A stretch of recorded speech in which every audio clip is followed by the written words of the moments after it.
Bueno, hoy estamos comenzando la unidad de lingüística histórica. La lingüística histórica es el corazón de esta materia según el diseño curricular, el plan de estudios previsto por las autoridades ministeriales. Dentro de las libertades que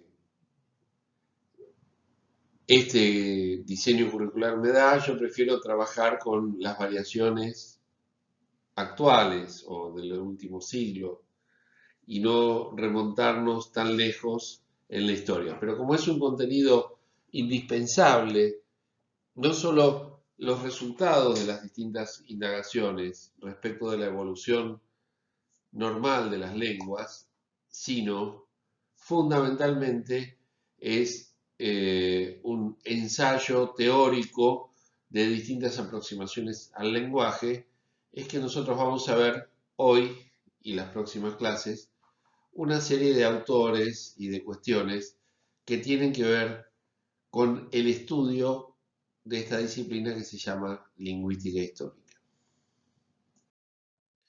Bueno, la lingüística histórica surge en Leipzig, Alemania, a fines del siglo XIX. Como ven, si bien nos vamos a remontar a varios siglos atrás, la disciplina en sí misma es una disciplina que apenas tiene un poco más de 180 años. El método comparativo, que era el que se usaba, demuestra la relación genética de las lenguas. Al comparar términos, palabras, por ejemplo del alemán y del inglés, se observa que hay una cierta influencia recibida por estas dos lenguas de una lengua anterior. Entonces, el método general de la lingüística histórica, ¿en qué consiste? En relacionar palabras de lenguas diferentes a partir de sus estructuras fonológicas y morfológicas. Fonológicas tienen que ver con la expresión y morfológicas tienen que ver con la composición del contenido de la palabra. Cómo se forman los plurales, cómo se declinan los verbos, cómo se conjugan los verbos, etc. También en la cuestión del género masculino-femenino, ¿sí? Esa es una cuestión morfológica. La lingüística histórica, ¿qué hace? Investiga y describe las formas en que las lenguas se modifican o se mantienen a lo largo del tiempo. Por eso es que la lingüística histórica investiga cambios producidos en las lenguas de forma independiente a procesos biológicos y madurativos. Muy importante, no tiene que ver solo con la evolución, podríamos decir, de las generaciones, sino también para explicar la estructura de la lengua y observar la función de sus componentes, la lingüística histórica busca información, por ejemplo, en la psicología, en la antropología, en la historia, las invasiones, el comercio, la influencia de una lengua sobre otra, bueno, la colonización, ¿sí? La prohibición para un territorio dominado, a lo mejor se prohibía a la población de ese territorio hablar en su lengua nativa. Ya lo vamos a ver esto, y trajo esto, obviamente, cambios importantes, no solo en la lengua del imperio que dominaba, sino también, perdón, no solo en la lengua de la nación, del pueblo, de la población dominada, sino también del imperio dominante. Bueno, acá tenemos a William Labov, ¿sí? Un lingüista de origen norteamericano que vivió nació en 1927 y creo que falleció hace un par de años. La variación lingüística es un tema verdaderamente apasionante que ha despertado diferentes posturas frente al cambio lingüístico. Los hechos no deben explicarse porque es redundante explicar lo observable, dicen algunos. Entonces se acude a la información externa para justificar los hechos, es decir, no para explicar cómo se produce, sino por qué se produce. Y básicamente lo que tenemos es el dinamismo histórico, sociológico, cultural, por el que atraviesan todos los pueblos.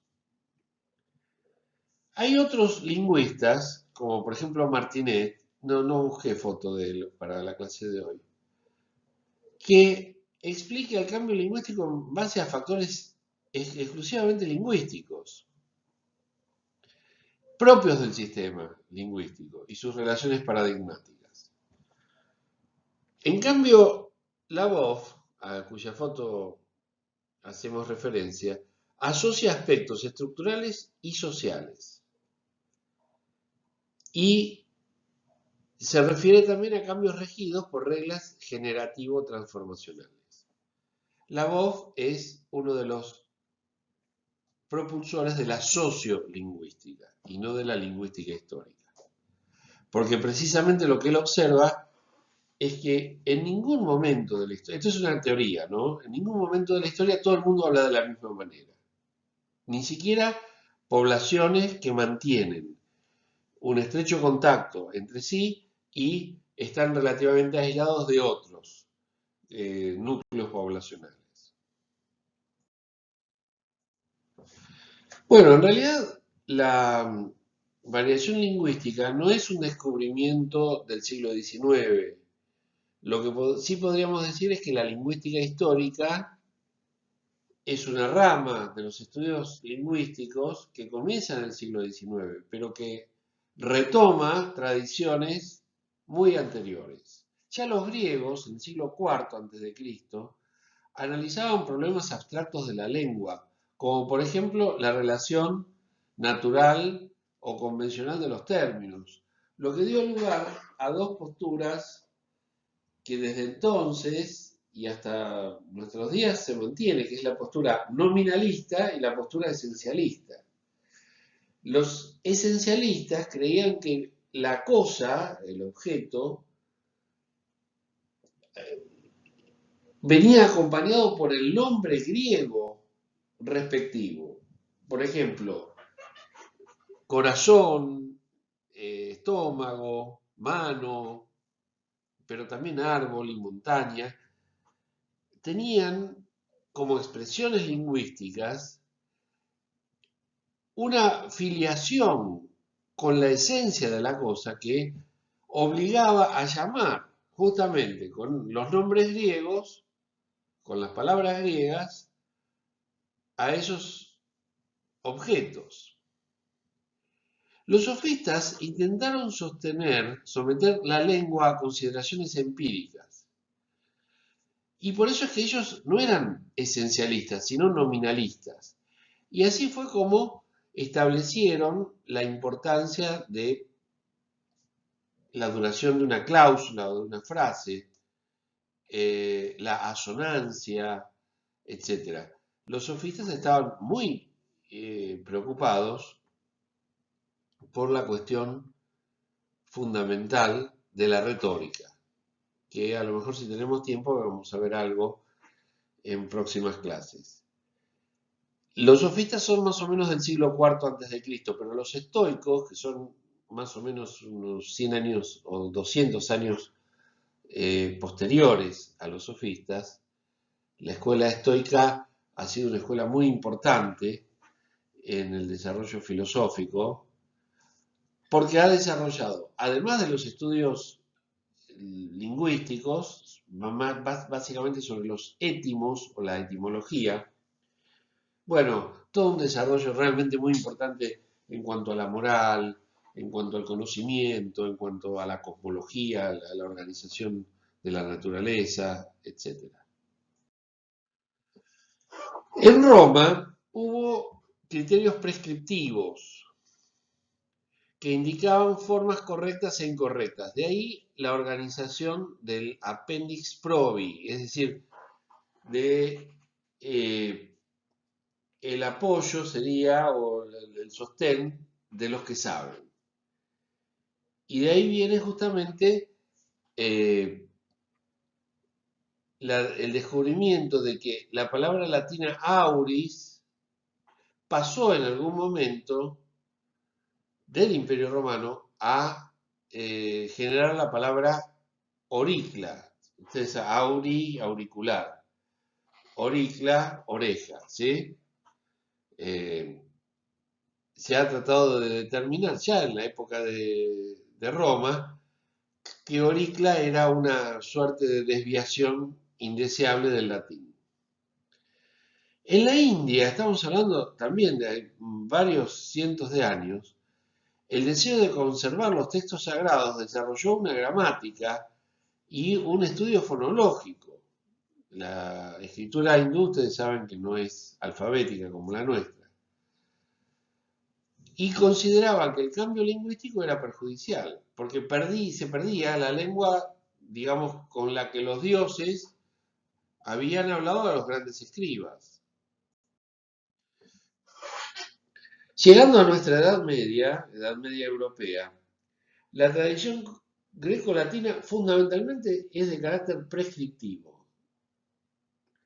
Y en general el profesor de lengua de la escuela normal, es decir, de la escuela para maestras, para maestros, fundada a principios del siglo XX, ese profesor de lengua, que se llamaba profesor de castellano, era un normativista, alguien que enseñaba las normas de ortografía, las normas de dicción, las normas de conjugación. Es decir, la preocupación prescriptivista estaba por encima de la descripción sociológica, histórica, etc.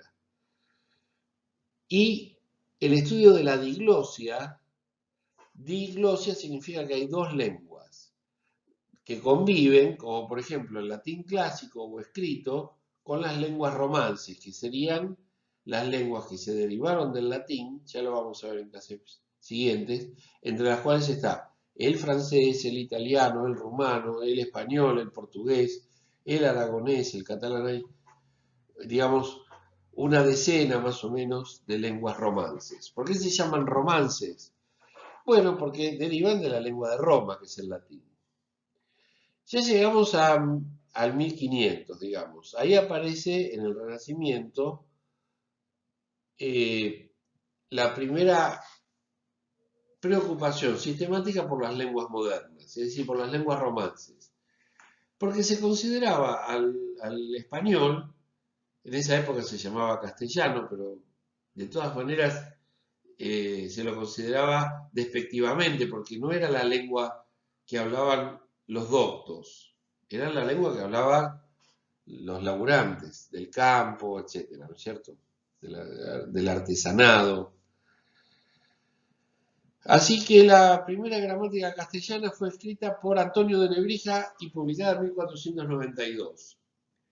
Claudio Ptolomei, que vivió hasta 1555, produjo la primera observación científica sobre el cambio lingüístico, porque él sí pudo ver, palpar, escuchar, registrar la relación evolutiva entre el latín vulgar, esto es muy importante, no el latín clásico, sino el latín que se hablaba, podríamos decir, que hablaban los soldados, los turistas, no había turismo, pero bueno, los viajeros y las lenguas romances. Acá tenemos a dos íconos de la lingüística histórica. Tenemos a William Jones en la fotografía superior y a Vladimir Brop en la inferior. En el siglo XVII, perdón, en el siglo XVIII y comienzos del XIX, se registran los primeros acercamientos al origen de las lenguas. Este William Jones, de origen inglés, describe el sánscrito. Ustedes saben que Inglaterra se expande y luego de una invasión se queda a principios del siglo XIX y durante todo el siglo XIX hasta mediados del XX, se queda como un enclave, o toma la India como un enclave colonial. Entonces ahí por primera vez se conoce el sánscrito y este William Jones reconoce el parentesco entre el latín y el griego, por un lado, y el sánscrito por otro, lo que da lugar a la idea de una protolengua. No hay testimonios de la protolengua. Es, podríamos decir, una lengua conjetural que surge de la comparación entre distintas lenguas de vigencia simultánea, de vigencia contemporánea, respecto de alguna protolengua, una lengua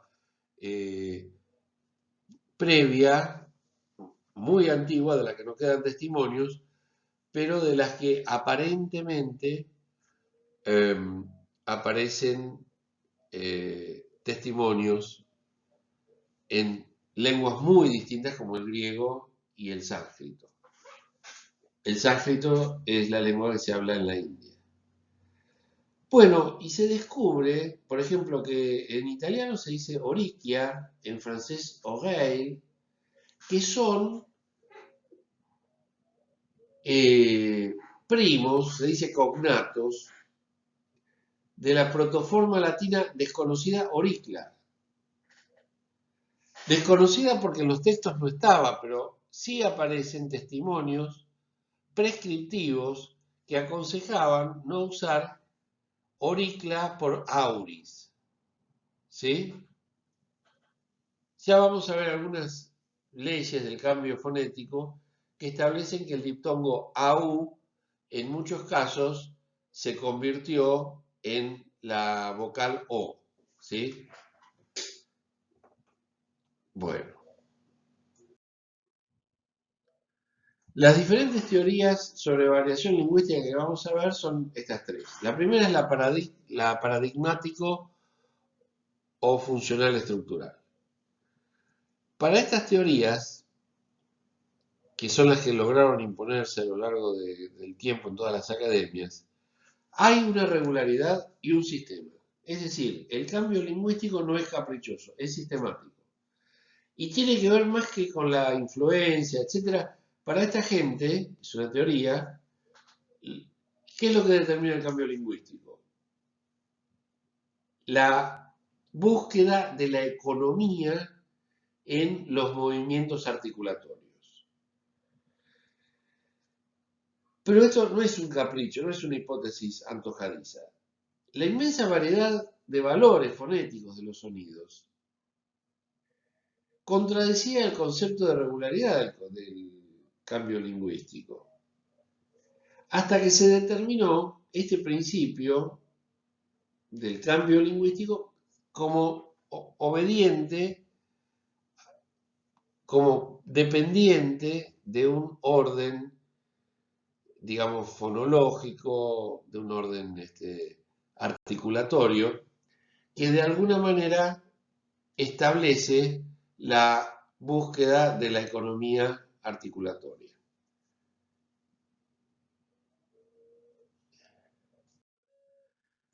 Otra teoría sobre la variación lingüística se la debemos a este señor Bloomfield, que sostiene que como es un fenómeno inobservable, porque no hay registros, lo mejor es dejar el cambio lingüístico, por supuesto aceptar que existe, pero no podemos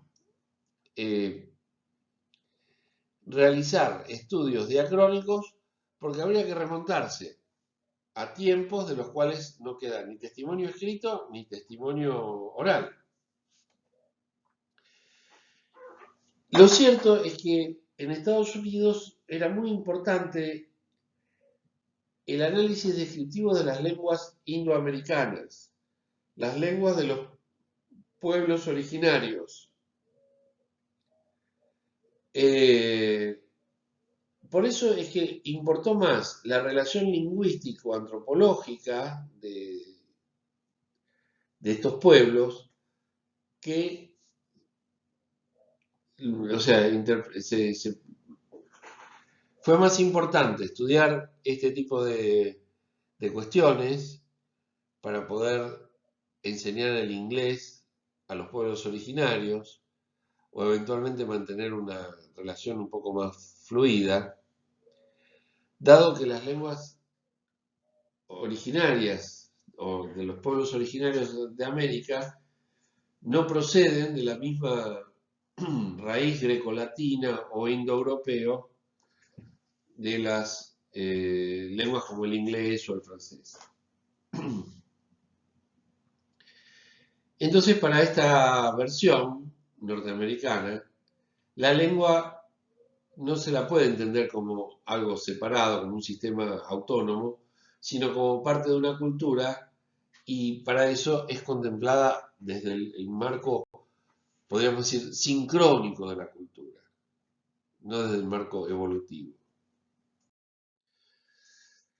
Otra teoría sobre la variación lingüística la aporta el marco generativo transformacional, según la cual el cambio lingüístico sería una secuela directa de las ideas teóricas sincrónicas,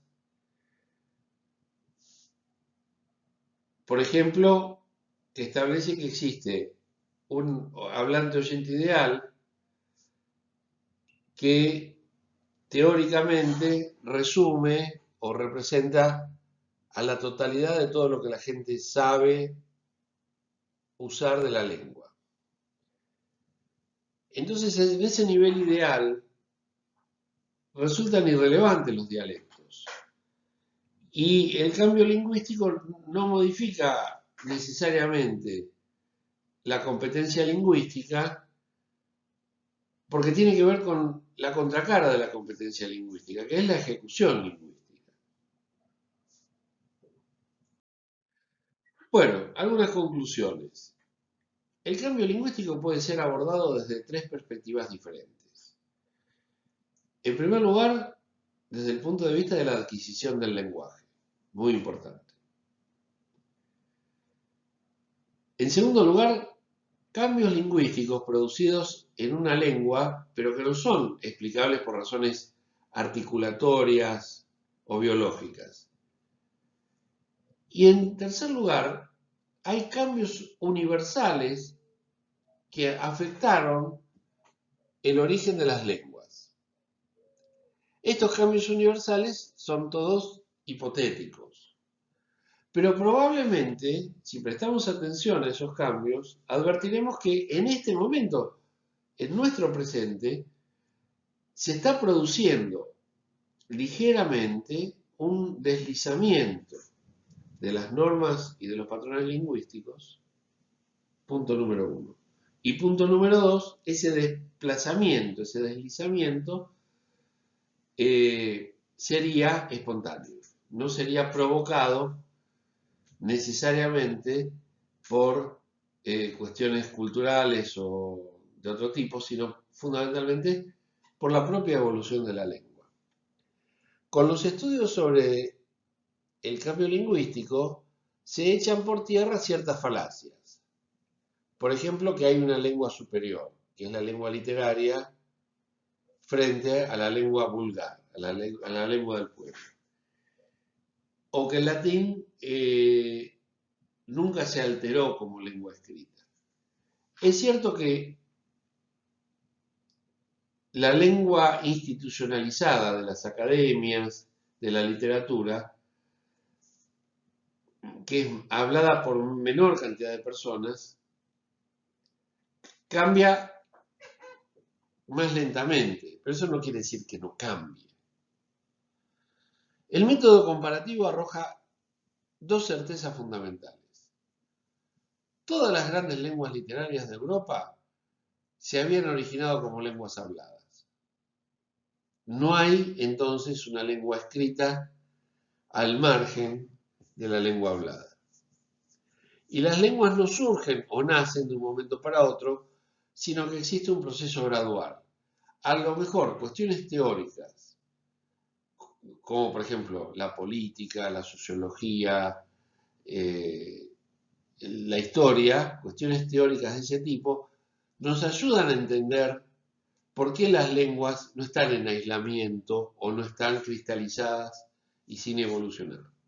Bueno, con esto me despido hasta la semana que viene. Les recuerdo que el 31 de mayo, o sea, el lunes, a las 12 de la noche vence la presentación de los trabajos prácticos. Les pido que por las dudas intenten enviarlo a mi correo electrónico también, que lo manden por la plataforma Classroom, pero que también me manden una copia a mi trabajo, a mi email personal. Me despido, chao.